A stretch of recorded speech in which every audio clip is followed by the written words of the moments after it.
What would you do if the man you crossed a whole country to marry was not the one waiting for you at the train station? The train hissed to a stop under the fading glow of the Wyoming sky. Dalton's Hollow lay quiet and dry beneath it, a lonely town where dust moved like tired ghosts over the wooden platform. Evelyn Harper stepped down from the last car, her deep blue dress brushing against her worn suitcase. She held a folded letter close to her heart, the letter she had read so many nights that the paper had grown soft as cloth.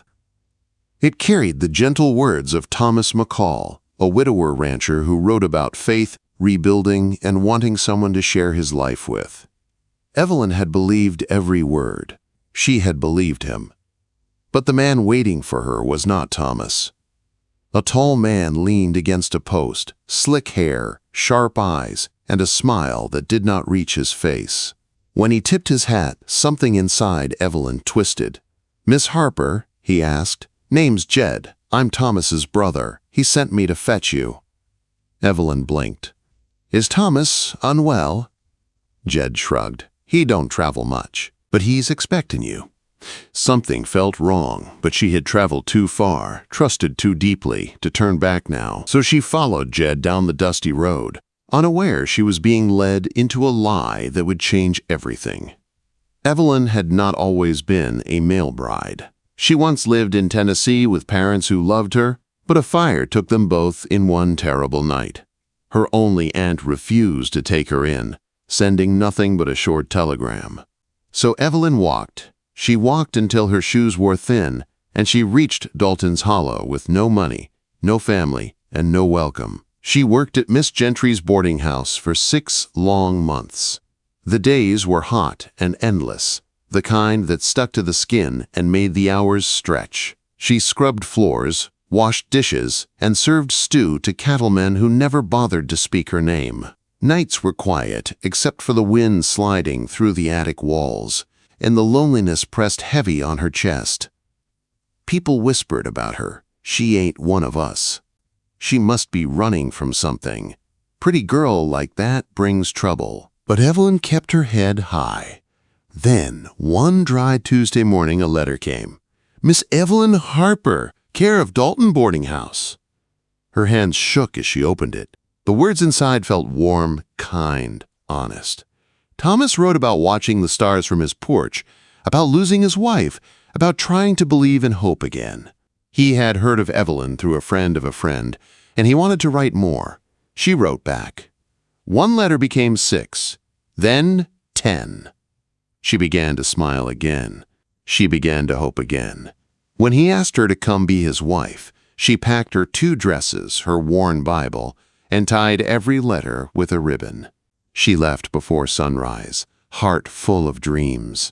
Now, sitting beside Jed in the rattling wagon as they rolled toward Willow's End, she began to wonder if she had been foolish. Jed didn't talk. When he did, it was sharp. "You're the letter girl," he muttered. "I wrote to Thomas," she said quietly. "Same thing," he replied. The ranch came into view at sunset. Wide fields, a weathered barn, a 2-story house with ivy crawling up one side. Pretty, but silent. Too silent. "Thomas is out mendin' fence," Jed said. "Might not be back till late." Evelyn stepped inside the house. It was clean but cold, like nobody lived there with joy. Jed leaned against the doorframe, watching her. "Didn't expect you'd be so quiet," he said. "You had plenty to say in them letters." "I wrote to Thomas," she answered again. Her voice held steady this time. A ranch hand poked his head in from the porch. "That the mail bride?" he asked loudly. "Looks too clean for this place. Bet she won't last a week."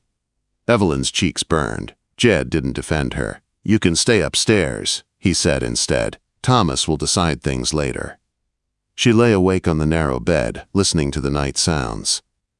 Every creak felt like a warning. Every silence felt like a lie. Hours passed before Boots stepped up the porch. Evelyn sat up quickly, heart pounding. This had to be Thomas. This had to be the man she crossed states to meet. But it was Jed again. He held a bowl of stew. "Thomas ain't comin'. In tonight," Jed said. Fence breaks worse than he thought. Evelyn frowned. He knew I was coming. Jed shrugged. Ranch work don't wait. And lies don't wait either, she whispered before she could stop herself. Jed stiffened. What's that supposed to mean? It means something isn't right, she said softly. Something feels wrong. I'd like the truth, Mr. McCall. He hesitated. Just 1 second. Long enough to show that she was right. But then he looked away. You can stay a week, he said. Help in the kitchen, or don't. Up to you. I'll work, Evelyn said quietly, but only until I speak with Thomas myself. He nodded once and left. For the first time since stepping off the train, Evelyn felt fear crawl up her spine. Because she didn't believe Thomas was out mending fences. She didn't believe Jed brought her here out of kindness. And she didn't believe she was safe. Not until she met the man who wrote her letters. And not until she understood why he never came. What if the truth you came searching for was standing right in front of you, but nothing about him matched the man you thought you knew? 3 days passed at Willow's End, dry and windblown like the land itself refused to soften. Evelyn worked in the kitchen, in the small garden, anywhere she could keep busy. Every morning she checked the horizon, hoping Thomas would appear. Every night she went to bed disappointed, her heart growing heavier. Jed spent most of those days close by. Too close. He brought in well water without being asked, carried firewood to the stove, fixed loose hinges in the kitchen. But every time Evelyn tried to speak with him, he looked away like her eyes were too much to meet.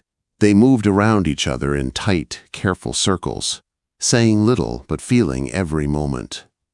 Then, one afternoon she met Josie, the neighbor's daughter, a bright-eyed girl with a braid over one shoulder and dust on her boots. She rode up smiling. "You're the bride everyone's whispering about," she said. "I suppose I am," Evelyn answered, cheeks warm. Josie leaned closer. "You're brave, coming here. Living with the McCall boys takes grit. Especially Jed. That man's got more secrets than a preacher who drinks." Quote. Evelyn looked toward the barn, where Jed was mending a loose board. "I didn't come here for Jed." "No," Josie said quietly, "but Jed might have brought you here for himself." The words hit hard, harder than Evelyn wanted to admit. She pushed the thought away, but it clung to her like burrs on a skirt. Later that evening, she watched Jed load hay into the barn. His shirt clung to him with sweat, muscles tight as he worked. He looked like a man carrying something heavy inside, not just the hay. When he finally glanced toward the porch and saw her watching, he froze, then looked away fast, almost embarrassed. Evelyn's chest tightened in a way she didn't like. The next morning, a stranger arrived. He rode in tall and sure, dust swirling behind him as he swung down from his horse. Green eyes sharp, rifle slung over his shoulder.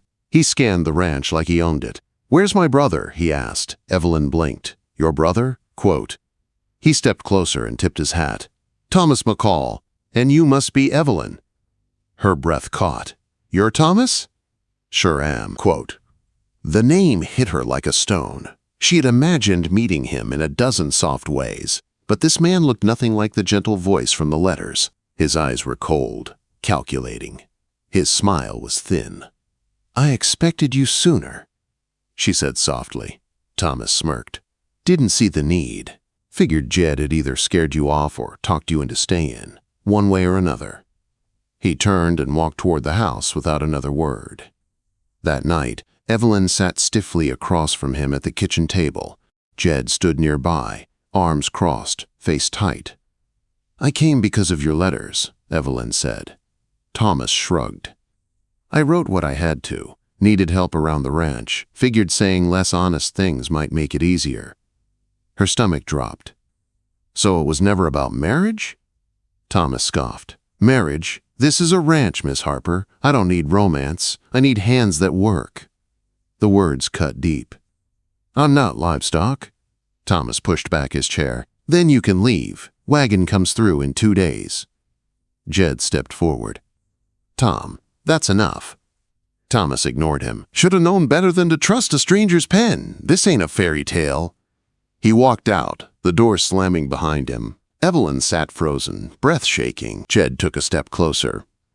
I didn't know he'd talk to you like that, he said quietly.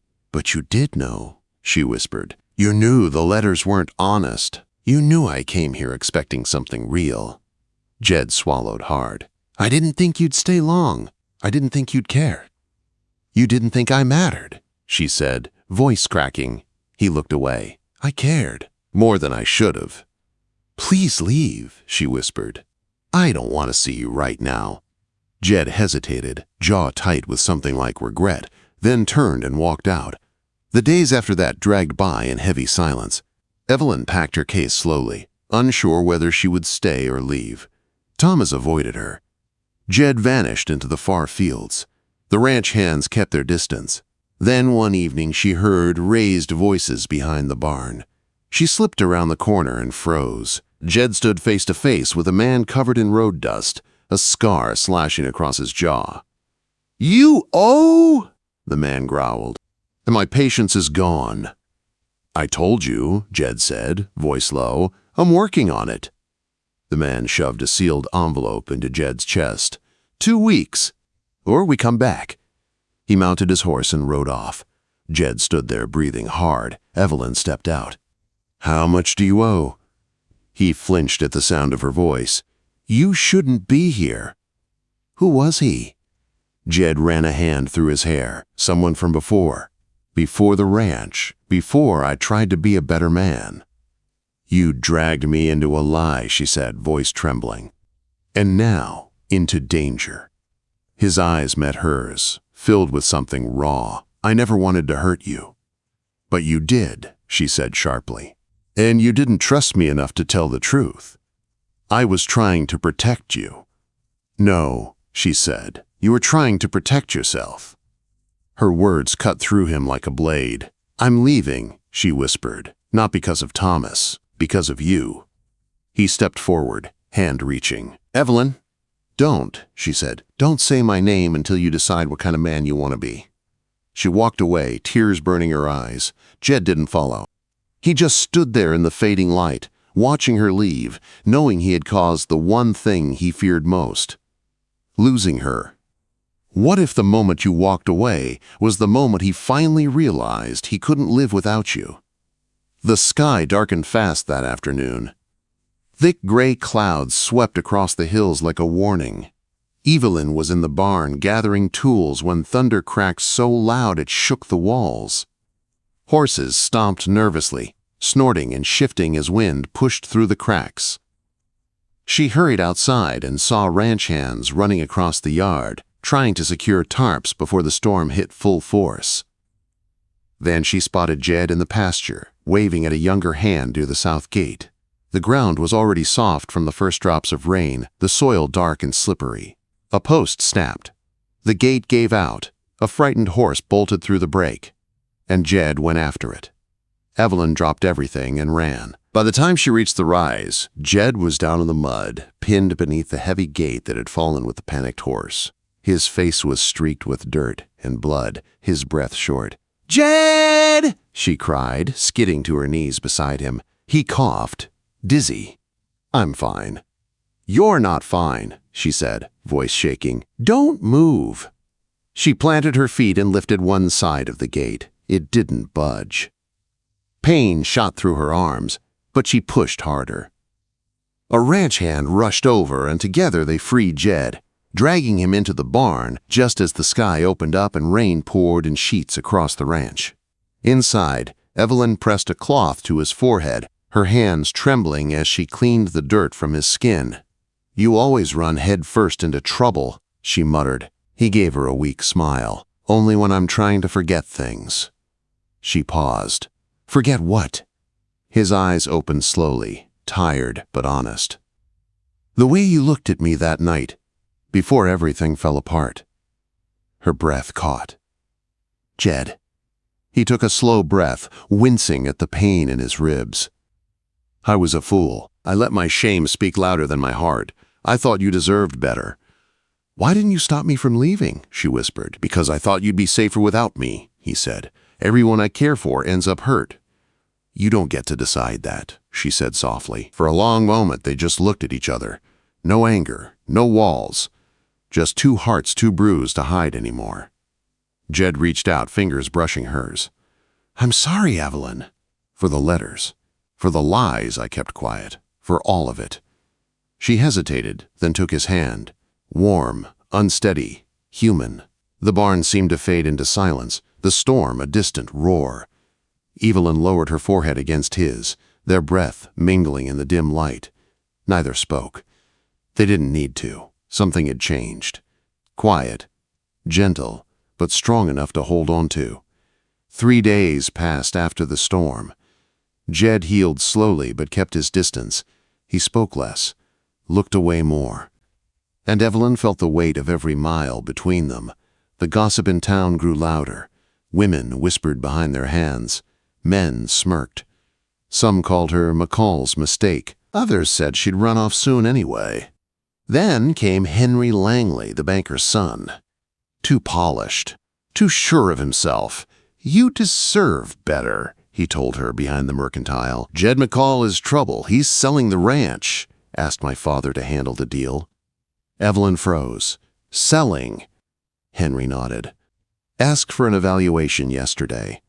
Her heart dropped. She returned to the ranch fast, dust kicking up behind her boots. On the porch stood Thomas and Jed, a paper between them. Jed saw her but didn't wave, didn't smile, didn't move. He turned and walked inside. She followed him. "Is it true?" she demanded. Jed didn't turn. "I was considering it." "After everything?" Her voice wavered. "You were just going to leave?" "I figured you already had," he said quietly. She stared at him, stunned. "You think I'd run off with Henry Langley?" "I saw you two talking," he muttered. "Didn't look like he had to beg." Her mouth fell open. "Jed McCall, that's what this is about. You think I'd choose someone like him after everything we've lived through?"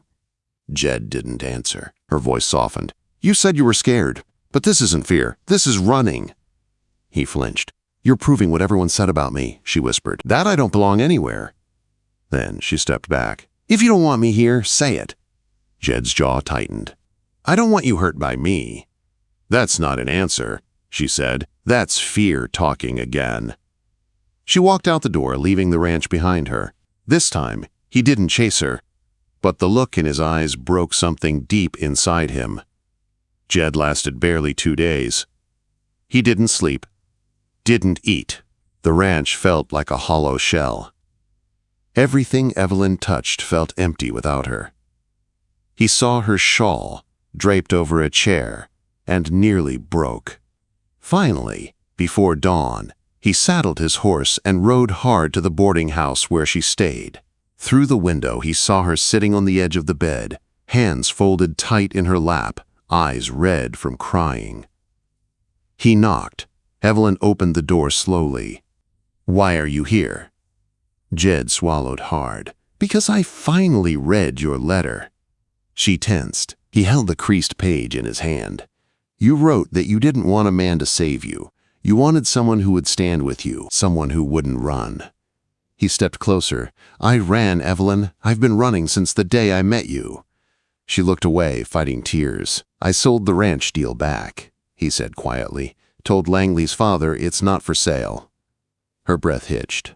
Jed reached into his pocket again and pulled out a tiny, dirt-worn box. When he opened it, a simple silver ring rested inside. "It was my mother's," he said. "Held through storms and winters and every hardship, just like you." Evelyn pressed her hand to her mouth, eyes filling. Jed's voice crackled with emotion. "I can't promise perfect words, but I swear I'll stay. I'll show up. I'll choose you every morning, not just the easy ones." A long silence. Then Evelyn stepped forward and fell into his arms, tears soaking his shirt. He held her like a man finally home. They rode back together that afternoon, side by side. No fear, no running. When the ranch crested into view, Evelyn exhaled softly. It didn't look perfect, but it looked like home. They married a few weeks later under the old cottonwood tree behind the house. A few friends gathered, a few wildflowers, a simple ivory dress, Jed's only clean shirt. But when he said, "I do," It sounded like a man choosing his whole life. And when Evelyn said it back, it sounded like a woman choosing hers too. They learned love wasn't about letters or perfect promises. It was about staying, about weathering storms, about choosing each other every sunrise. And they did, every day after.